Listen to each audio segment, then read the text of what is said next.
રાવણે પૂછ્યું રામને, હું એટલો શક્તિશાળી છતાં કેમ હારી ગયો? ત્યારે રામ એમ જ કહે છે, મારી સાથે ભાઈ હતા. હું છે ને સુરત થી આવું છું, જાણવા મળ્યું છે. જો મારા બિઝનેસ ને લાગતા વળતા ઘણા લોકો જોવા મળ્યા, ઘણું જાણવા મળ્યું છે. વાંકાનેર ખોડિયાલ કેટરિંગ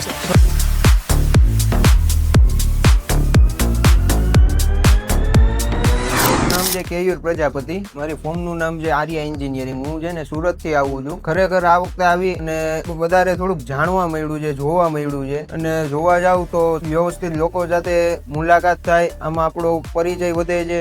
બીજા નંબરે તમારે કોઈ વ્યવસ્થિત કામ કરવું હોય તો તમે આ ગ્રુપમાં એક સાથે જોડાય અને કરી શકો છો. મનસુખ કેશવજી લાઠિયા છે, પ્રજાપતિ સમાજને આજે આ મીટિંગ ની અંદર હું મળ્યો. પણ આ એક પ્લેટફોર્મ એવું મળ્યું કે આજ વર્ષો થયા કોઈ પણ પ્રજાપતિના ભાઈઓને ફેસ ટુ ફેસ ના મળ્યા હોય તો આજે ફેસ ટુ ફેસ મળી પણ શક્યા. અને એક પ્લેટફોર્મ મળ્યું કે આપને આની ઉપર કઈ પણ બિઝનેસ ને આગળ વધારી શકીએ, બિઝનેસ ને એકબીજાને લાભ આપી શકીએ. રાવણે પૂછ્યું રામને, હું એટલો શક્તિશાળી છતાં કેમ હારી ગયો? ત્યારે રામ એમ જ કહે છે, મારી સાથે ભાઈ હતા. જેની સાથે ભાઈઓ હોય ને એને કોઈ હરાવી શકતું નથી. એમ આપને પ્રજાપતિ બધા ભાઈઓ છે અને પ્રજાપતિ સાથે હોય ને તો કોઈ આપને હરાવી શકશે નહીં બિઝનેસમાં, એની હું ખાતરી આપું છું. Thank you. મારું નામ ગૌરાંગ ગોયલ છે. મારી ફર્મનું નામ પેટર્ન સ્ટુડિયો છે. આજનો અનુભવ ખૂબ સારો રહ્યો. મારા ફોર્મનું નામ બોલાટ છે. મને મારા બિઝનેસ ને લાગતા વળતા ઘણા લોકો જોવા મળ્યા, એના માટે મને આભાર અને ઘણું જાણવા મળ્યું છે. Wankaner Khodiyar catering service. તમારા કોઈ પણ કામ પ્રસંગે જે કાંઈ હોય બરોબર મેન્યુ તરફથી તમારે થઈ બનશે.